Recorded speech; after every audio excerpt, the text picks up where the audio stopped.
What are you doing up at 4:30 in the morning on a rainy Sunday morning, you may ask? Well, I'm going to a sunrise photo shoot in that beautiful red S14, where I can guarantee, because it is raining, you're probably not going to be able to see the sunrise, but that's okay. I'm going a little bit crazy. I drove this car down to Wollongong last weekend, which is maybe like a 2-hour drive away from me. I've never driven my car that long or that hard. Also, I would like to point out that if we run out of fuel at any time today, I didn't have time to get fuel this morning and my gauge doesn't work, so it says I'm on full, even though that's after 2 hours of hard driving, so it's definitely not on full. But I have a jerry can in the back of the car. I hope it doesn't come to that, because that'll be a bad morning. We got 46 minutes left of the drive, which is pretty much highway drive, so we get to experience my horrible alignment again. About to be a bumpy ride. It's going to be a bumpy ride. I'm going to put my S14 up on a hoist today and see what needs to be changed in order for me to fix the alignment. From memory, one of the tie rods is a bit bent.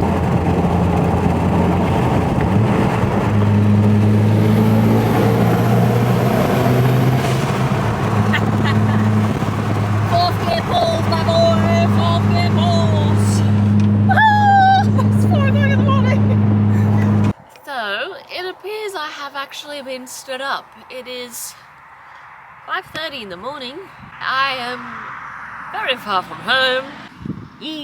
Tad chilly, not the worst thing that could happen. However, I did wake up at 3:45 in the morning, so I'm a little bit mad, but that's okay.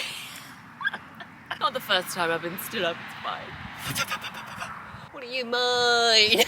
Alright, I think I actually might be time to go and find a second service station, because I'm pretty sure car's about to fucking run out of ammunition. I love my car.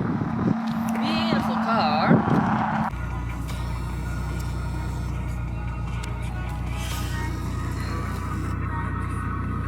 Is what it is. What's happening? Getting petrol. Great. I can go have a whole day. What are those? I've decided this is karma for me not having washed my car in almost a year. Look at this. Yeah, it's definitely karma. I deserve this. But there's a coffee shop, it's fine. We're gonna be okay because there's coffee.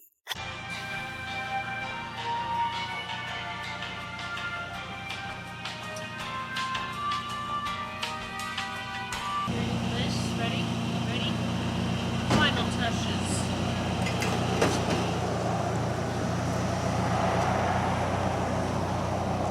The freaking wicked baby, my butt got me some bounce.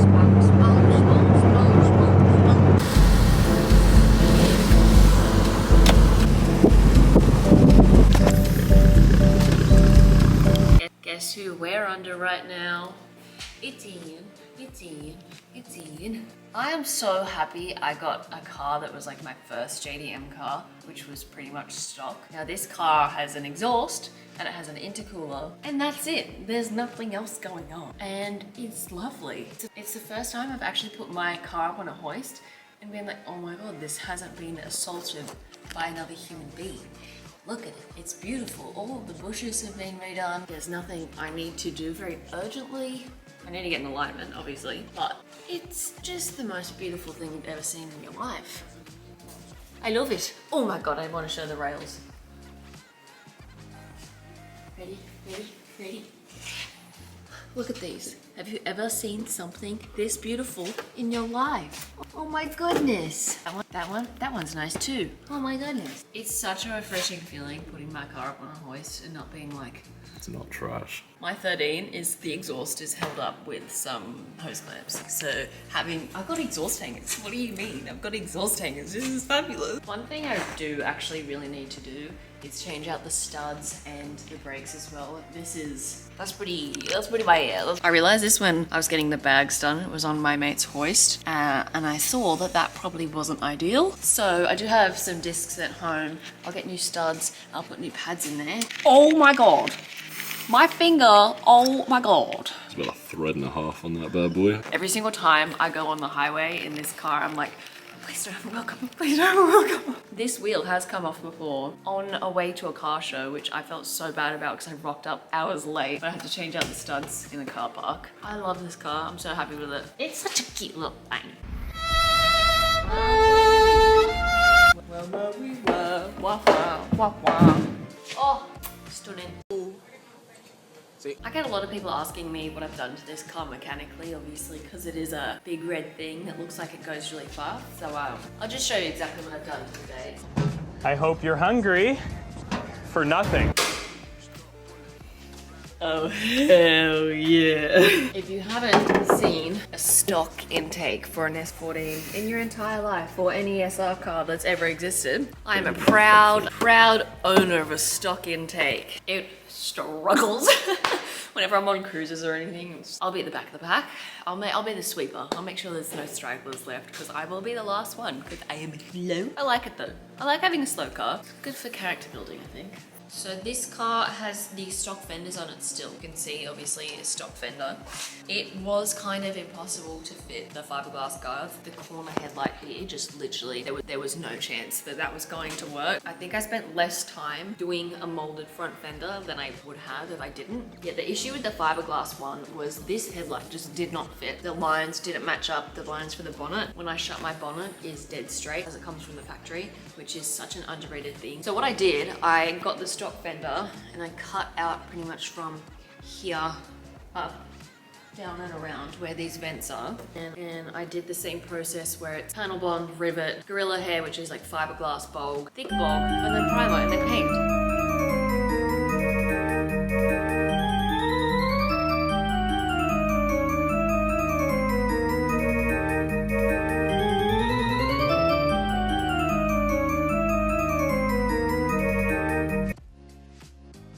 I'll show you the rear so you can see how it kind of came out and up close. The rear is molded from all the way down here. You can actually see. This was cracked pretty much straight away, so is what it is. That's pretty much the most obvious part of telling that I've done a molded Widebody because it started to crack already. Yeah, it was the same process on the rear. Putting primer on here where the stock guard is with it cut out. Getting your fiberglass, cutting it down to shape, which was a lot. I literally took like this much off each of the edges of the kit. Normally they are supposed to match up here, but the lines were so uneven and wonky that it was just cut down as much as possible so you have more room to blend it and get it looking smooth. Now I didn't keep the stock lines. A lot of people I think notice this. S14s have a line that is supposed to run all the way back here. I don't have that line. I won't lie, I ran out of skill. I just ran out of skill. I asked some people who actually do body work for a living if they could put that line in. They were just like, no, I don't want to touch it. I don't want to do that. And I was like, hey, fair. I'm not touching it if you don't want to touch it. I think she's still cute. It's your boy. If there's any body panel shop people watching who can give me a kind of a better indication of how one would normally do this, I tried to contact people and say, hey, how do you do a molded Widebody? I don't know if it's some weird panel shop thing that they just don't really share how each other do things or secrets, but no one would tell me how to do them. They just were like, good luck, child, have fun, fuck your car up. Kind of did, but it's fine. I'll go over the things that I wish I would have done differently as a kid. Denver would have learned from her experience if I ever were to do this again. Use less bog. Let's not put as much bog on here. I'm so sure my car is like 50 kilos heavier with the amount of bog that is on here. That is also why this would have cracked straight away because it ain't supposed to have that much bog on it. Something to keep in mind when you're doing a molded Widebody is that it will crack and it will move. Fiberglass changes, it gets hot, it gets cold, and it expands and contracts as it does. Obviously, if you have to blend everything with bog, which I think you do, it's going to contract and expand at different rates, which means that the bog is going to crack. Hence, we've got this little guy here. I'll show you the front fenders. It's getting a bit wavy. You can see where I've actually riveted on. It was very hard to get the front fenders on without stretching them a heap. So I knew that this was probably going to happen quite fast. But yeah, about a year after I did this, it started to get a bit wavy.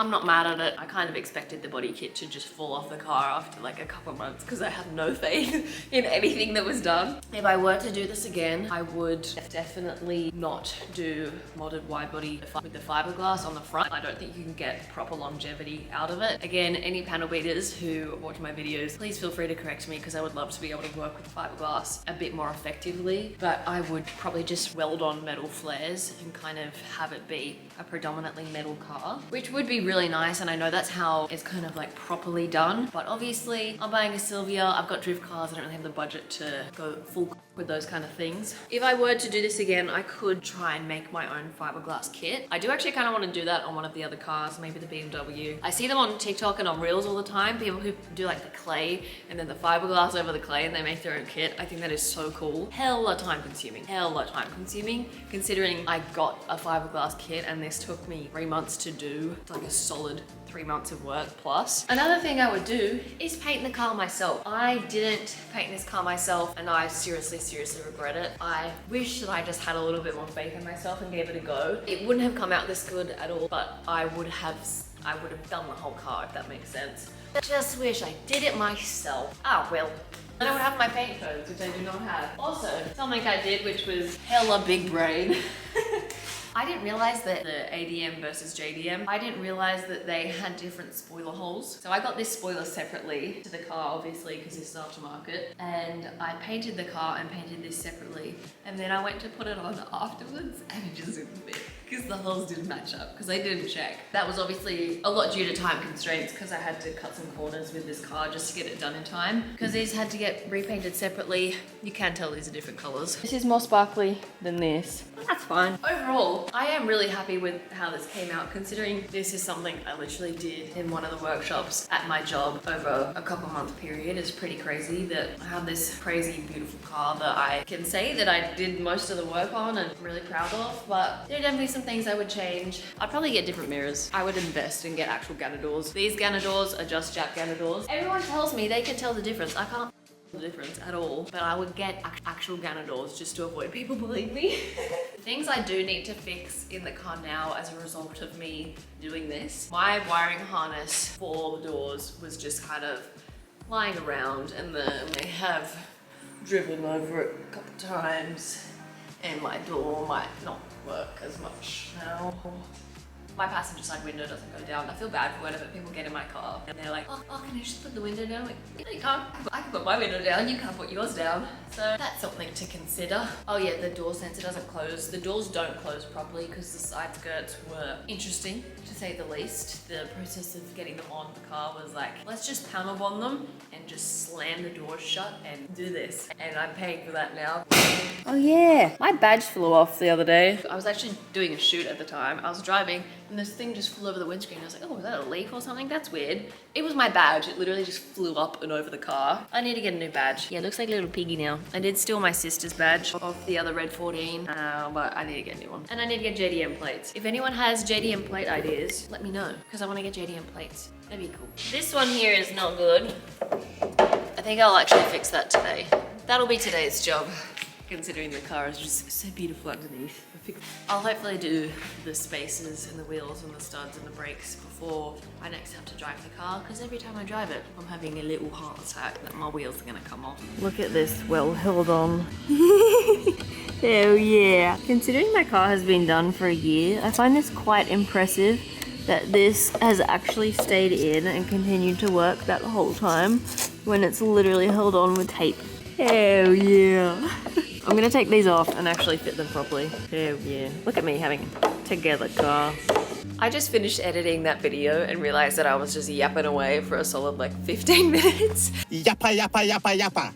Shut it, please. So here are some beautiful car noises for your troubles.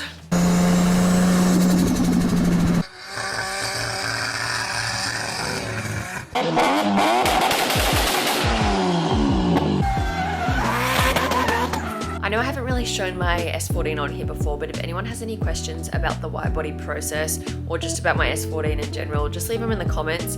And if there's anyone here who is a panel beater / has done heaps of molded Widebodies before, please let me know how you did it and what you would change about how the way that I did it, because if I were to attempt it again, I'd want to do it a bit differently. So please leave a comment down below with that information as well. Thank you so much for watching. Please like and subscribe while you're here, and I will hopefully see you guys next week. Bye.